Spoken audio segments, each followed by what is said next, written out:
What's going on, y'all? It's the K-Man back at it again with another video, and I got a new mic, if you can see right here. I still gotta get a camera. I'm still using my phone, but as of right now, I'm, getting things working together. I changed the way I position my camera. I'm kind of switching things around, kind of getting moving with things, you know what I mean? Obviously, the Bills did not play this week, but there's always football news no matter what happens. As long as NFL football is going on, there is always going to be something that has happened throughout the league. Not too long ago, I did a video about the Dolphins benching Ryan Fitzpatrick. Now, the Dolphins lost this week, which was actually very big for the Bills. That was like our win of the bye week.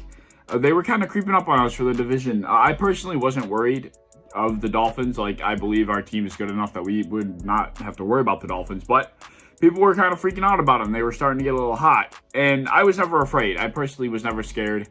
I know we could beat the Dolphins. I know the Dolphins were kind of frauds. And they proved that this week. I made a video about when Ryan Fitzpatrick got benched and how I thought it was bullshit, like how they could do something like that to Ryan Fitzpatrick after the start he's had and how well he's been doing for the team. They come out of the bye, the week 7 bye, the Dolphins, and they announced that they are going to start Tua Tagovailoa week 8. Everybody and their mother was confused by this decision. Nobody knew why they did it. I still don't know why they did it. I don't think it was the right decision, especially at the rate they were going. And it happened to be working out for them for the first couple of weeks. Tua's first official NFL start in week 8 was against the Los Angeles Rams, probably the best defensive line you're going to play in all of football. And let me tell you, he did not do that well. The first couple plays of the game, he got blindside destroyed by one of the Rams defensive linemen. He fumbled, and it was recovered by the Rams. But that was about the only blunder he had all game. Other than that, he really was not asked to do very much. He only threw 22 attempts, and he had 12 completions for 93 yards and a touchdown through 4 quarters of football. And they won the game 28-17. Now, the defense and the special teams obviously was the main reason they won that game.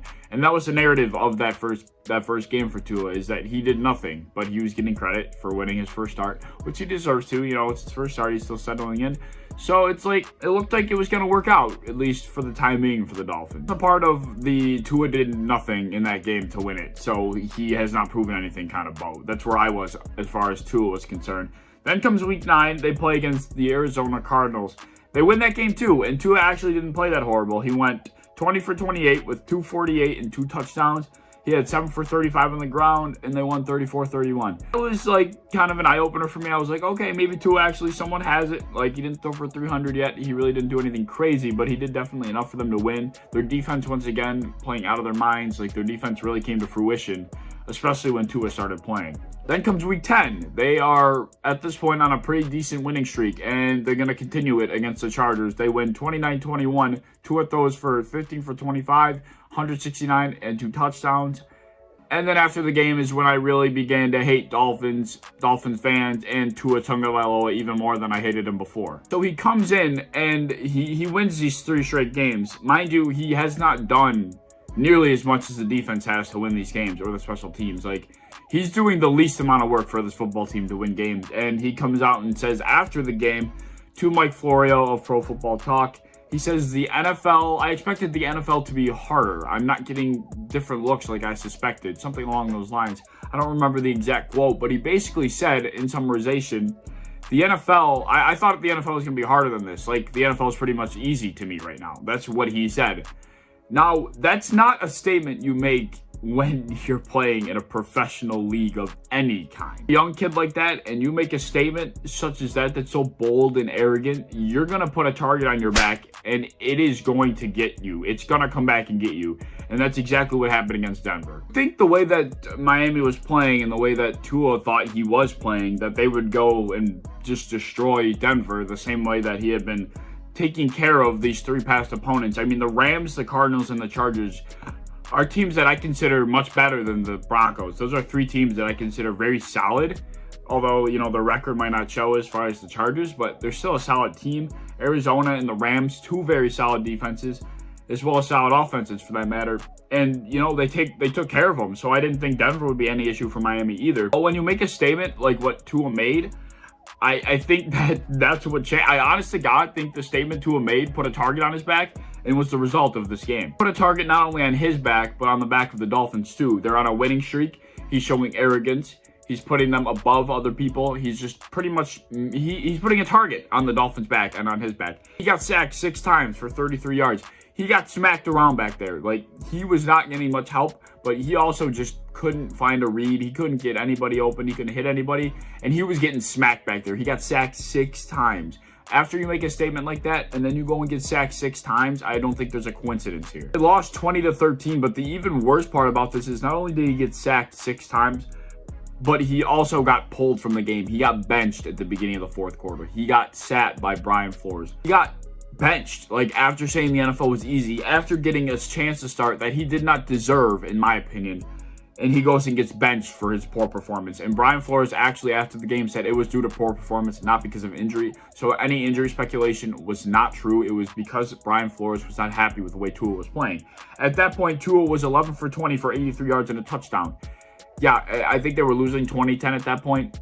I'm not sure the exact score at that point when Tua got pulled, but they were losing, and Tua was not getting anything going on offense, so they benched Tua. Whether or not that was a good decision is outside of the question, outside of the topic of conversation as far as I'm concerned. I don't think Brian Flores is really concerned about what other people think about his coaching decisions either.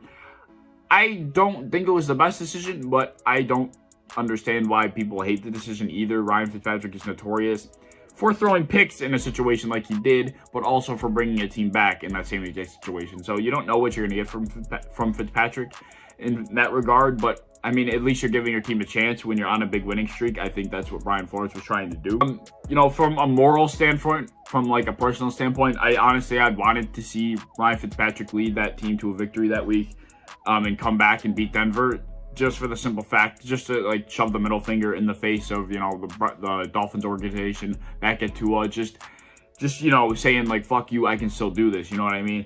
That didn't happen, which is fine. I'm so glad from a Bills fan standpoint that didn't happen, because the Dolphins winning that game was actually probably not good. Plus, Tua got smacked. He got put into the ground and he got benched. It was embarrassing, and coming off a week where you're claiming that the most professional, the most difficult, the highest level league that you can play in is easy.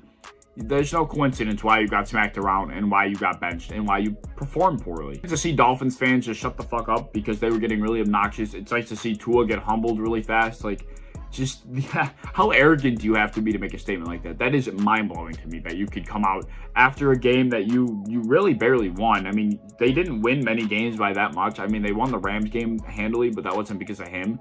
It wasn't like he was putting up 450 yards and 3 touchdowns. Like, he wasn't playing that outstanding, and he still made a statement like that.